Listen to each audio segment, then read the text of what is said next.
കോലുവള്ളി തിരുകുടുംബ ദേവാലയത്തിലെ തിരുനാൾ ആഘോഷത്തിനും നോവേനയ്ക്കും എണ്ണ നേർച്ചയ്ക്കും തുടക്കമായി. തിരുനാൾ ആഘോഷത്തിന് മുന്നോടിയായി ഇന്ന് വൈകിട്ട് നടന്ന കൊടിയേറ്റിന് പള്ളി വികാരി ഫാദർ ജേക്കബ് കുറ്റിക്കാട്ടുകുന്നേൽ നേതൃത്വം നൽകി.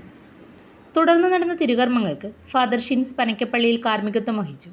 ജനുവരി 12-ന് തിരുനാൾ സമാപിക്കും. ആത്മാവിന്റെ നാമത്തിൽ സ്വർഗസ്ഥനായ ഞങ്ങളുടെ പിതാവേ, അങ്ങയുടെ നാമം പൂജിതമാകണമേ, അങ്ങയുടെ രാജ്യം വരണമേ, അങ്ങയുടെ തിരുമനസ്സ് സ്വർഗ്ഗത്തിലെ പോലെ ഭൂമിയിലുമാകണമേ. ഞങ്ങൾക്ക് ആവശ്യമായ ആഹാരം ഇന്ന് ഞങ്ങൾക്ക് നൽകണമേ. ഞങ്ങളുടെ കടക്കാരോട് ഞങ്ങൾ ക്ഷമിച്ചിരിക്കുന്ന പോലെ ഞങ്ങളുടെ കടങ്ങളും പാപങ്ങളും ഞങ്ങളോടും ക്ഷമിക്കണമേ. ഞങ്ങൾ പ്രലോഭനത്തിൽ വീഴാനിടയാകരുതേ, ദുഷ്ടാരൂപി ഞങ്ങളെ രക്ഷിക്കണമേ. പ്രാർത്ഥിക്കുന്നു. അങ്ങേ മഹത്വത്തിനും വിശുദ്ധരുടെ ബഹുമാനത്തിനുമായി ഞങ്ങൾ ഉയർത്തുന്ന ഈ പതാക പിതാവിൻ്റെയും പുത്രൻ്റെയും പരിശുദ്ധാത്മാവിൻ്റെയും നാമത്തിൽ ആശീർവദിക്കണമേ. ഈ പതാക വണങ്ങുന്നവർക്കെല്ലാം അങ്ങയുടെ സഹായം ലഭിക്കുമാറാകട്ടെ, ഇപ്പോഴും എപ്പോഴും എന്നേക്കും ആമേൻ.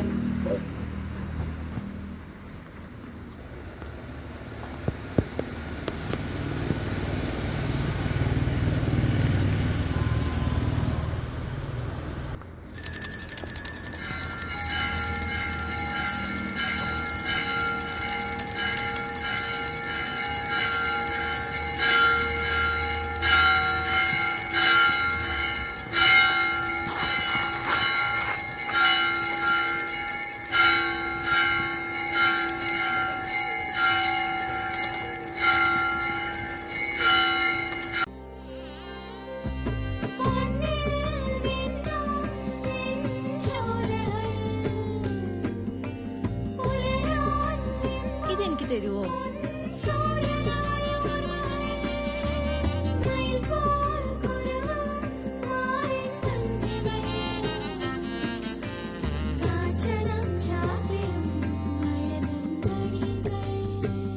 ചില ബന്ധങ്ങൾ പവിത്രമാണ്. കണ്ണും നിറയും മനസ്സും നിറയും. സ്വന്തം ജോസ്കോ ജ്വല്ലേഴ്സ്. ഇനി സംശുദ്ധമായ സ്വർണം ചെറുപുഴയിൽ.